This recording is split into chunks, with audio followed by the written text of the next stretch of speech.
One day before, the book opens in the dead of night. 3 black stealth helicopters cut silently through the dark sky, racing towards the vast, dense forest of the reserve below. Shadows envelop them, and the sound of rotors is swallowed by the thick fog hanging over the treetops, as though the forest itself wants to hide whatever lurks within. Inside the lead helicopter, the team leader, Nathan, issues orders to the other operatives through the comms. His voice is steady, but there's a weight in his tone that even his seasoned comrades can't ignore. "Satellite images," Nathan says sharply. "Get them on screen." Within moments, a chilling image flickers onto their helmet screens. The campsite they're heading toward looks more like a war zone, with debris scattered across the area, twisted remains of vehicles, and what might have been tents now torn to shreds. One of the rookie soldiers, sounding confused and tense, mutters over the comms, "Why are we being sent out here? We're hunters, not a war unit." In response, Nathan's seasoned comrades chuckle darkly. "You have no idea what's out there," one of them replies.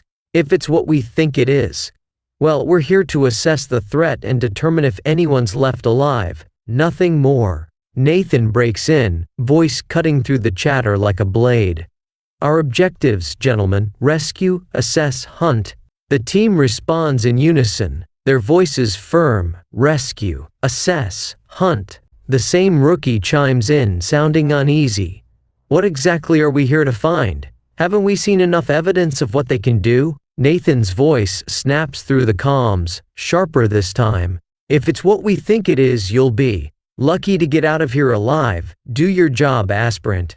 As the helicopters close in on the target, Nathan commands, "Quick equipment check. Helmet cams, night vision, thermal scanners, weapons, and ammo." The men methodically go over their gear, adjusting settings, loading weapons. Tension builds in the confined space of the helicopter. Just before landing, Nathan holds up a hand, signaling the team to wait.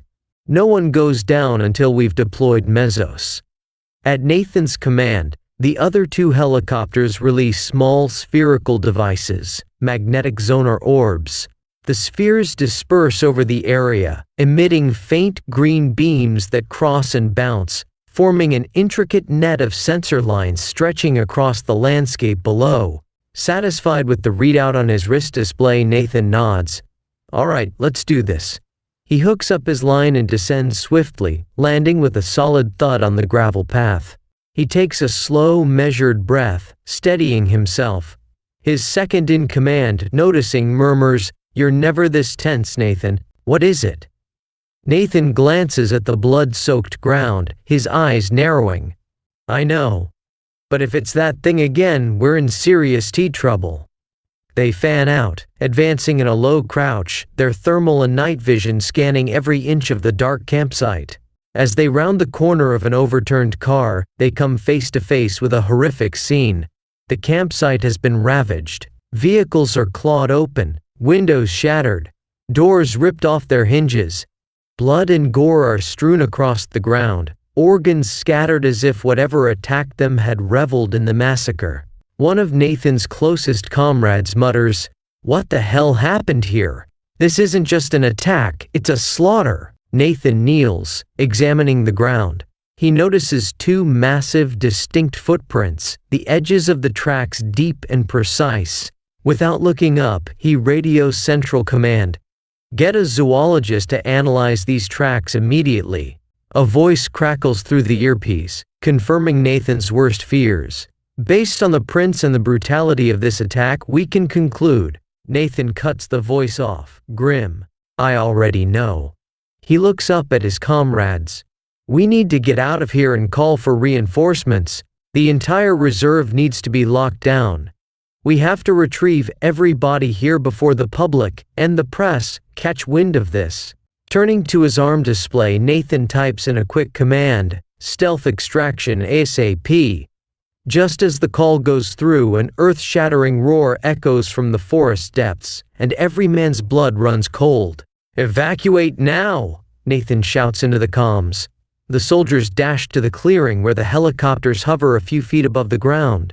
Lines are dropped, and men scramble aboard one after the other. As the last soldier is pulled up, a hulking shadow bursts from the tree line, moving impossibly fast.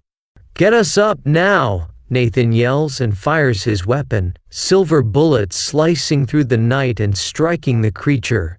The beast shrieks, a guttural, unnatural sound that reverberates through the air. The impact barely slows it, and it retreats back into the trees, only to let out a furious, echoing howl. One rookie, wide-eyed, gasps, "Shouldn't that have killed it? You hit it with silver!" Nathan turns, a haunted look in his eyes. "This isn't your average creature. That only pissed it off. This is an alpha." His second-in-command, breathing heavily, asks, "How long has it been since you first tracked this thing?" 10 years, Nathan replies.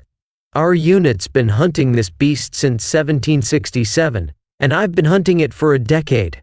He glances back at the darkened forest, his face set in grim determination.